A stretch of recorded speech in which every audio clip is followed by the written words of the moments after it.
My name is Valerie Edwards, and 25 years old moment I picked up the phone. My world shattered. That's how it all started. It was a Friday afternoon, and nothing about the day seemed unusual, at least. Not until my phone buzzed with my brother's name flashing on the screen. At first, I almost didn't answer. I thought maybe he just wanted to check in or share some random update. But the second I heard his voice, I knew something was wrong. He didn't sound like himself. His words were shaky, uneven, and I could hear this heavy silence hanging between them. And then, with a breath that seemed to tear him apart, he told me, "Mom's gone." Just like that, 2 words that made my entire body feel like it was collapsing from the inside out. I froze. My brain couldn't process it. Gone? What did he mean gone? She wasn't sick. She wasn't in the hospital. There hadn't been warning signs. My thoughts raced, looking for loopholes, searching for any reason to believe this wasn't real. But the silence on the other end confirmed it. My mom had passed away. It's strange how grief doesn't hit you all at once. For me, it came in waves. At first, I felt numb. My chest was tight. My ears were ringing. And it was like the world had gone muffled, like I was underwater. Then came the shaking. My hands trembled so hard I could barely hold the phone. And then came the tears, unstoppable, gut-wrenching sobs that left me gasping for air.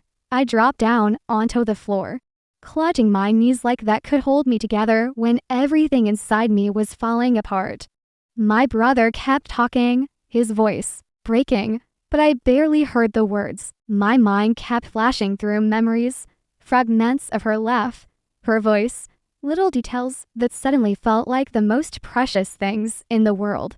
And here's the part that made it even more unbearable. My mom and I hadn't always been close growing up. We fought a lot. We clashed on almost everything, from school to friends to the choices I made. I spent so many years thinking she didn't understand me, and maybe in some ways, she didn't. I carried so much resentment through my teenage years, convinced our relationship would never be what I wanted it to be. But time changes things. People grow, people soften, and slowly, so did we. About 5 years ago, something shifted between us. We started talking more for short conversations, then longer ones. The walls we built between us started to crack, and little by little, we let each other in again. It wasn't easy. Healing never is. But over time, my mom went from being someone I tolerated to someone I cherished. She became my confidant, my biggest supporter, and unexpectedly my best friend. Every Sunday, without fail, she'd be on the phone with me. I drive a lot for work, and she would keep me company on those long, empty highways for, sometimes, 5 hours would pass as we talked about everything under the sun: family gossip, random TV shows, her cooking experiments, my relationship, my fears, my dreams. Nothing was too small or too big.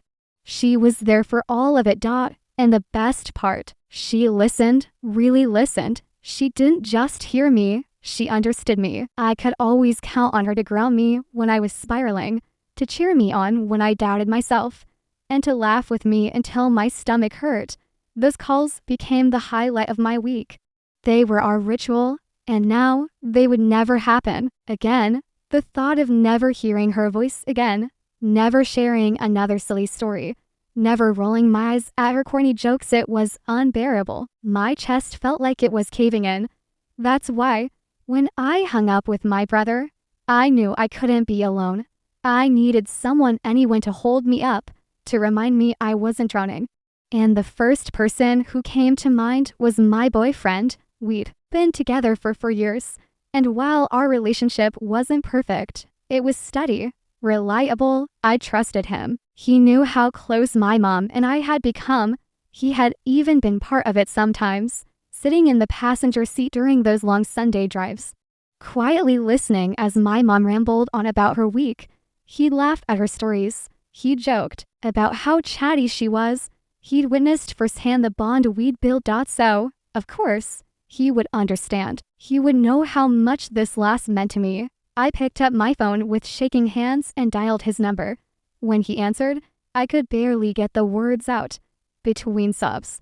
I told him my mom had passed away. I told him I didn't know what to do. I told him I needed him desperately. In that moment, and for a split second, he sounded like the boyfriend I knew. His voice softened. He said he was sorry, that it was going to be okay.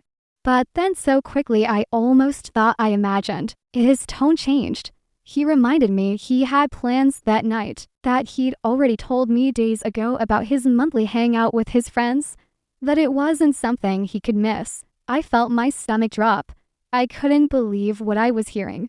My mom had just died. I was sitting on the floor, broken, and he was telling me about boys' night. I tried to reason with him, tried to explain that this wasn't just a bad day, it was one of the worst days of my life, that I needed him with me. Not tomorrow, not next week, but tonight. But he kept saying the same thing. I only see them once a month. They can't reschedule. It felt like a slap in the face. In that moment, the man I thought I could count on, the man I loved, was choosing beers and laughter with his friends over my grief. My tears turned into anger, frustration tangled up with heartbreak. Eventually, after arguing back and forth, I gave up. I told him, fine, go. Just come home early. Leave at 11 instead of midnight. Just give me that. He agreed. And I tried to tell myself it was enough. That maybe I was asking too much. That maybe I should let him have this one night. But deep down, something inside me had already cracked. Because the truth is, when the worst call of my life came in, I thought I had someone to lean on. Instead, I found myself feeling more alone than ever, and that was only the beginning. When I called him, I was still gasping between sobs. My throat was tight, my words shaky, but I managed to get it out. She's gone. Mom's gone. I need you. At first, he sounded concerned. His voice softened, and for a second, I thought he was going to say the one thing I needed to hear. I'm on my way. But instead, his tone shifted. He cleared his throat and said, almost apologetically, babe, you know I have boys' night tonight. I froze. I thought I'd misheard him. Maybe he hadn't understood what I just said. Maybe he thought I meant I had a fight with my mom, not that she had died. But then he kept talking, as if he was explaining something obvious. It's the one night a month we all hang out. Everyone's busy. We can't reschedule. I already told you about it days ago. I sat there clutching the phone, tears streaking my face, my mind trying to make sense of what I was hearing. My mom had just died. My world had just fallen apart, and the man I loved, the person I believed would be my safe place, was telling me about a drinking night with his buddies. I couldn't believe it. I tried to explain, tried to make him understand. My words came out in a rush, desperate and broken. I know you told me, but I can't be alone tonight. Please, I don't care if you hang out with them another time. I need you. But he wouldn't budge. He kept repeating that this was their monthly tradition, that they couldn't just move it. It felt like I was begging for scraps of his attention while my chest caved in from grief. Finally, after what felt like endless back and forth, he sighed, okay, I'll still go, but I'll leave early. I'll be home by 11. Relief and disappointment hit me at the same time. Part of me wanted to scream, why are you even going at all? But the other part of me, the exhausted, grieving, broken part, just accepted it. I told myself maybe I was being dramatic. Maybe I should let him have this night. Maybe I was asking too much. But deep down, I felt it. The raw sting of abandonment. The hours that followed were some of the longest of my life. I sat on my bed, surrounded by photos and text messages from my mom, all the birthday pictures, screenshots of her silly emojis, messages where she said she was proud of me. Every single memory felt like both a comfort and a knife to the chest. I tried to distract myself, but everything reminded me of her. The mug on my nightstand, she had bought it. The blanket on my bed, she had given it to me one Christmas. Even the way the evening light fell through my window reminded me of how she used to call me at sunset too. Say, don't forget dinner. The silence in the apartment was unbearable. My sobs echoed in the room, and every time I looked at the clock, it felt like time had stopped. 9 o'clock. He was out there laughing, drinking. I was here, trying not to collapse. 10 o'clock. My eyes were swollen from crying, my hands trembling as I picked up my phone. I texted him, "Will you be leaving in an hour?" The typing bubbles appeared, my heart lifted, hoping he'd say something reassuring. But then his message came through. "You told me 12, so I'll be leaving then." I stared at the screen in disbelief. No, I knew what I had said. 11. I had been clear.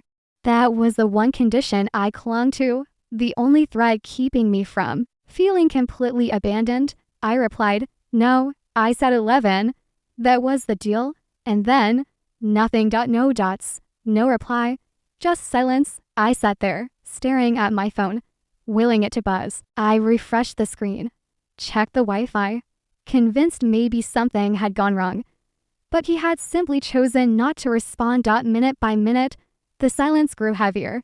I imagined him shrugging at his phone, tossing it back into his pocket, and turning back to his friends, while I sat here broken. He was pouring another drink. When the clock finally struck midnight, I heard the jingle of his keys in the door. My heart thudded painfully in my chest. He walked in casually, like it was any other night. His hair was a little messy, his clothes smelled faintly of alcohol, and he looked relaxed, like he had just come back from a fun time. Meanwhile, my world had been falling apart for hours. I stood up, my face streaked with tears, my voice hoarse from crying. "Why didn't you come home at 11? I asked. "Why didn't you answer me?" He looked at me like I was the one being unreasonable. He frowned, his tone sharp. "You told me midnight. I left at midnight. I don't see what the problem is." The problem was everything. The problem was that while I was drowning in grief, he had chosen one more drink, one more laugh, one more story with his friends. The problem was that I had begged for the smallest sliver of comfort, and he had decided it wasn't worth it. In that moment, standing there in the quiet of our apartment, I realized something chilling. He didn't think he'd done anything wrong. To him, it was just one extra hour. To me, it was a betrayal I would never forget. Because when you love someone, when they lose something as irreplaceable as a parent, you don't measure your support in hours. You don't weigh their grief against a night out. You just show up. But he hadn't, and though I couldn't put it into words that night, deep inside me I knew the foundation of our relationship had just cracked, and no amount of pretending nothing was wrong would make it whole again. The door had barely clicked shut when I asked, my voice trembling but firm, "Why didn't you come home at 11? Why didn't you answer me?" I wanted an explanation, a simple acknowledgement. Anything that showed he understood what this night had meant to me. But instead of empathy, his expression twisted, his brows furrowed, his jaw clenched, and he looked at me like I was the one being unreasonable.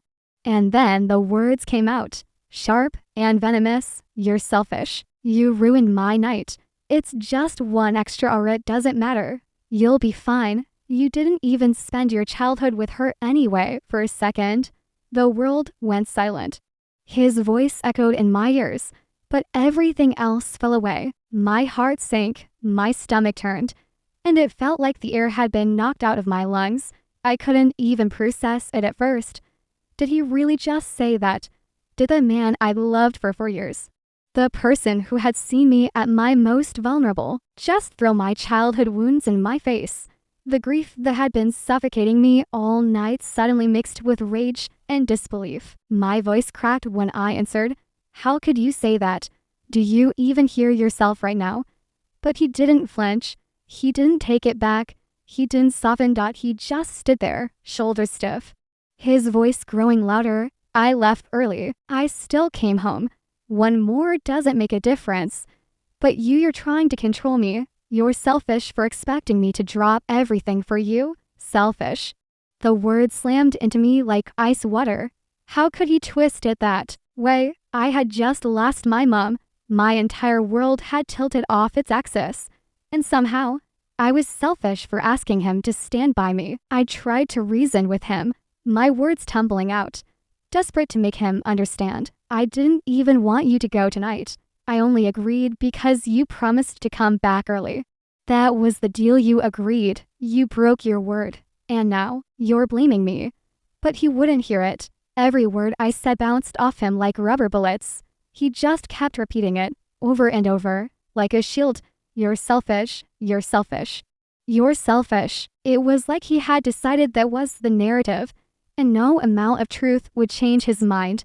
And then came the cruelest twist of all. You'll be fine. You weren't even close with her when you were a kid. You act like this is some huge loss, but it's not. That one cut deeper than any knife.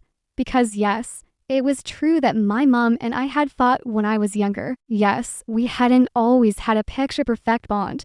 But wasn't that what made our reconciliation even more precious?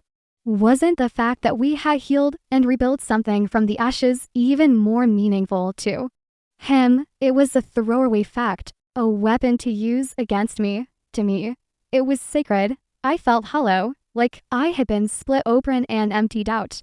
I stared at him, searching his face for even a flicker of remorse. Some sign that he regretted the words that had just left his mouth. But there was nothing but coldness. We stood there for what felt like hours, locked in a battle of silence and shallow words. My tears had dried into salty streaks on my face, and my voice was hoarse from both crying and pleading. Eventually, I realized there was nothing left to say, so we climbed into bed, the space between us wider than ever. He turned his back to me, his body language screaming indifference, while I lay there staring at the ceiling.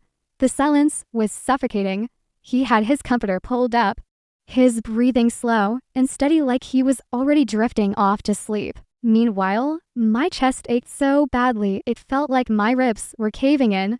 I replayed his words over and over in my mind. Selfish, ruined my night. One extra hour doesn't matter. You weren't close with her anyway. Each phrase cut into me like shards of glass, sharper with every repetition. It wasn't just what he said, it was what it revealed. That in my lowest moment, he saw me as an inconvenience, that my grief was something to be minimized, that his night out, his fun with his friends, was more important than my heart breaking into 1,000 pieces. And as I lay there in the dark, tears silently streaming down my face, a chilling thought crept in. For the first time in our relationship, I asked myself, do I really want a future with this man? Because marriage, a life together, all of it isn't about the good times. Anyone can be a partner when things are easy. The true test is how someone shows up when life gets hard.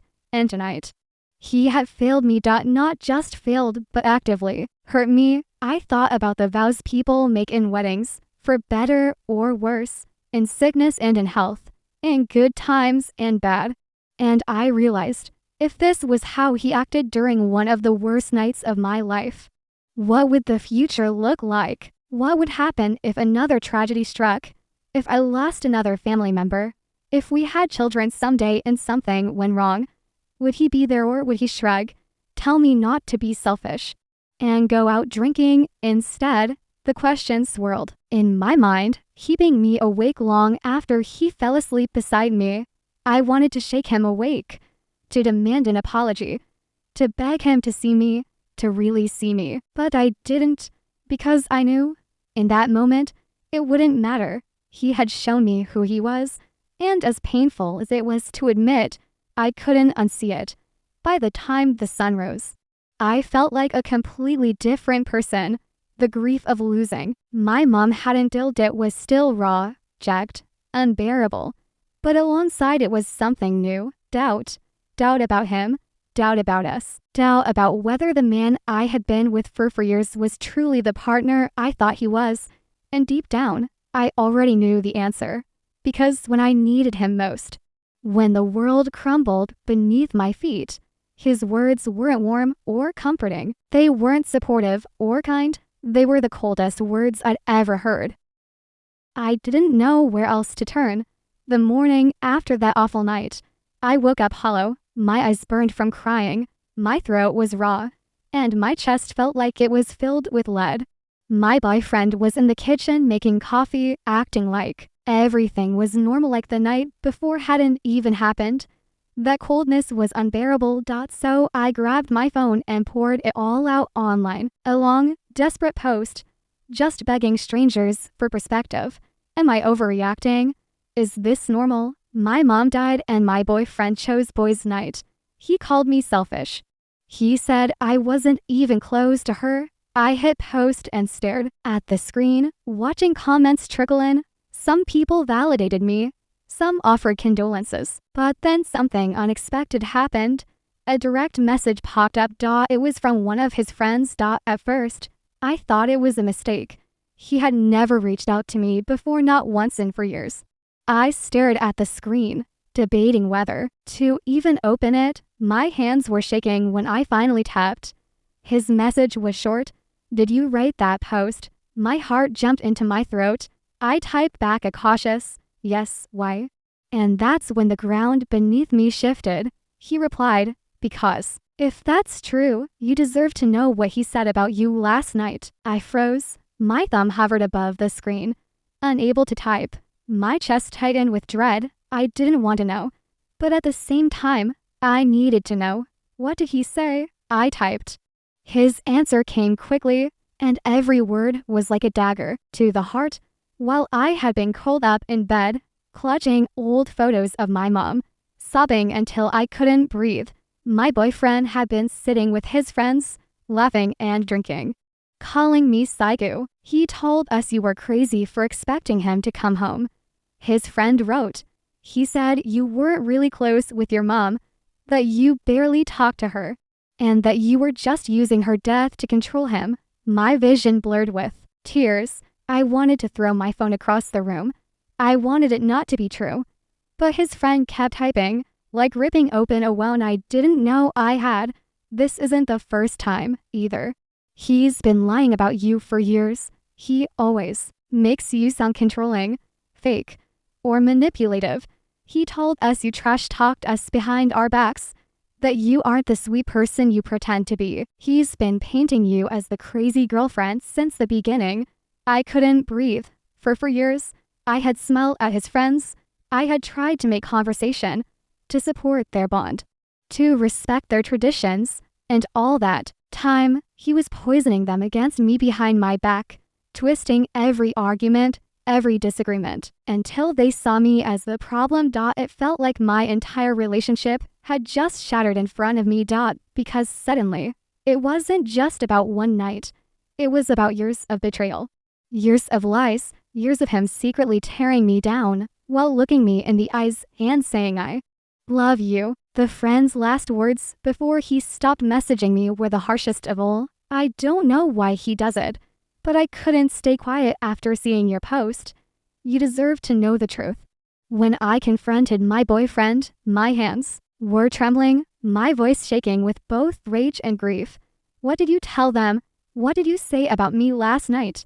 His head snapped up, and I saw instantly the flicker of panic in his eyes. What are you talking about? He asked, too quickly. I pressed harder. Your friend messaged me. He told me everything. That you called me psycho. That you said I wasn't close with my mom. That you've been lying about me for years. For a moment, he tried to deny it. His voice rose, his face red with anger. He's lying. He's just trying to stir up drama. You're seriously going to believe him over me. But the more he spoke, the more obvious it became. His excuses crumbled. His voice cracked. His eyes welled with tears. And finally, he broke. He collapsed into the couch, burying his face in his hands, sobbing. His whole body shook, and his words came out choked and frantic. I don't know why I do it. I don't know what's wrong with me. Sometimes I feel insecure, and I say things I don't mean. But I swear, I love you. I can't live without you. Please, please don't leave me. He reached for my hand, desperate, clutching it, like it was his lifeline. But I couldn't feel it. All I felt was numb, because his tears didn't change the truth. His sobbing didn't erase the years of betrayal. His pleas didn't undo the fact that, while I was grieving my mother, he had been out laughing with his friends, spinning lies about me to make himself look like the victim. And in that moment, I realized something with absolute clarity. It wasn't that he didn't know why he was like this. It wasn't some mystery flaw or accident. He chose this, again and again. For years, he chose to lie. He chose to belittle me. He chose to protect his image at the cost of my dignity. This wasn't love, it was manipulation. And no amount of begging, crying, or promises could undo that. So when he said, "Please don't leave me," all I could think was, you already lost me, because the damage was done. Irreversible. And for the first time, I felt a strange, fragile sense of freedom begin to flicker inside me. The morning I left, the house was silent. He was still asleep when I got out of bed. For a moment, I just stood there in the doorway, watching him breathe as if nothing had happened. As if he hadn't torn my world in half. His face was calm, soft, even like the man I thought I fell in love with. But I knew better now. That softness was a mask, and I couldn't pretend anymore. I turned away and opened the closet. My hands shook as I pulled down a suitcase and began packing. Every zipper, every folded shirt, every pair of jeans I slid into the bag felt final. It wasn't just fabric I was folding away, it was for years of memories, for years of trying, for years of believing in a version of him that never really existed. I didn't take everything, just enough: clothes, toiletries, a few sentimental things I couldn't leave behind. I left the rest on purpose, because I knew I wasn't coming back. When the bag was zipped shut, I wrote a note and left it on the kitchen counter. I need space. Don't contact me. Short, simple, clear. I couldn't handle a confrontation, not again. Not while my heart was still bleeding from both grief and betrayal. Then I walked out the door, dragging my suitcase behind me, and didn't look back. I went straight to my brother's. The moment he opened the door, his expression shifted. He didn't even ask questions, he just pulled me into a hug. And I broke. Completely. The sobs came so hard I couldn't breathe. For the first time in days, I felt safe enough to fall apart. He didn't press me for details. He just let me cry, held me the way I wished my boyfriend had, and told me I could stay as long as I needed. That night, sleeping in the guest room at my brother's, I felt a strange kind of peace. It wasn't happiness, not even close, but it was relief. Relief to finally be somewhere I didn't feel betrayed, manipulated, or gaslit. And deep down, I already knew I wasn't going back. It's strange how grief strips away illusions. When my mom died, I expected pain. I expected to feel broken, lost, angry at the universe. What I didn't expect was for her death to shine a spotlight on the man lying next to me in bed every night, to expose him for who he really was. For years, I thought we were solid. Not perfect, we argued, like any couple, but I believed in us. I believed we were building something real. But the truth was, I only ever knew my version of him, the one he showed me when we were alone, the one who said, "I love you" before bed, the one who held my hand in public. His friends knew someone entirely different, a man who trashed me behind my back, who twisted my words into weapons, who played the victim while painting me as controlling and unstable, a man who cared more about protecting his image than protecting my heart. And when it mattered most, when life had knocked me to my knees, when I was drowning in grief, begging silently for someone to throw me a lifeline, he wasn't there. He chose himself. And I realized, with a clarity that cut through every ounce of denial I had left, that he always would. If another life-changing event happened down the road, if I lost another loved one, if I got sick, if tragedy struck again, he wouldn't stand by me. He'd make excuses. He'd minimize my pain. He'd choose his comfort his ego, his convenience over me, and I couldn't build a future on that. So I didn't. I cut him off completely. No long conversations, no closure dinners, no opening the door for apologies and promises that I knew, in my gut, he'd never keep.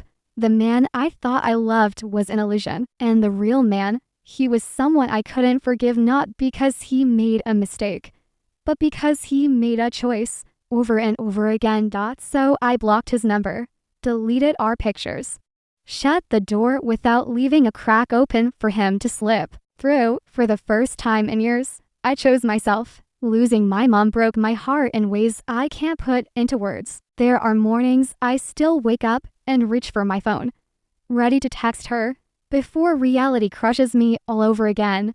Grief is cruel like that. It doesn't come in a clean, straight line. It sneaks up when you least expect it. But losing him, that was different. That wasn't grief.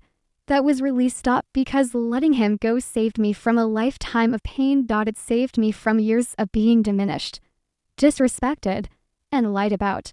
It saved me from building a family with someone who wouldn't show up when it mattered most. It saved me from wasting my loyalty, my love, my life on someone who saw me as nothing more than a reflection of his insecurities. And as twisted as it sounds, I know my mom would be proud. She always wanted more from me, more love, more happiness, more strength than she ever had. She would have told me not to settle, not to waste my precious years on someone who couldn't even respect me in my darkest hour. In a strange, bittersweet way, it feels like she's still guiding me, like her final gift to me was clarity, their courage to walk away from someone unworthy of the love I was so ready to give. I don't know exactly what the future holds. Grief still lingers. Some days, it feels like a shadow that follows me everywhere, but I'm learning to live with it. I'm learning to carry it without letting it crush me. And at the same time, I'm learning something else. Freedom. The freedom of not waiting for someone to choose me. The freedom of not tiptoeing around lies and half-truths. The freedom of knowing that sometimes letting go isn't the end of the story, it's the beginning. Because sometimes grief doesn't just show you who you lost. It shows you who you need to let go of. And more importantly, it shows you who you need to become. I'm not the same person I was before my mom died. I'm not the same person I was before that night, before those lies unraveled, before I packed my bag and walked out. I'm someone stronger, someone who finally knows her worth, someone who chose herself and won't ever forget how powerful that choice truly is.